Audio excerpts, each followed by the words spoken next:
ગાંધીનગર જિલ્લાના દહેગામ તાલુકાના અહમદપુરા પ્રાથમિક શાળા ખાતે વાલી મીટિંગનું આયોજન કરવામાં આવ્યું હતું।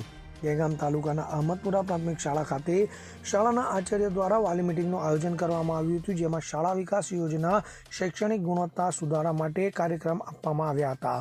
દિવ્યાંગ બાળકોનું શિક્ષણ અને તેમને મટીરિયલ સુવિધાઓ અંગે માહિતી, ટ્રાન્સપોર્ટ સુવિધાઓ અને બાળકોની વિવિધ કામગીરી અને શાળા વિકાસ માટે લોકભાગીદારી અને સાથે સાથે વાલી તરફથી મળેલ પ્રશ્નોની ચર્ચા પણ કરવામાં આવી હતી।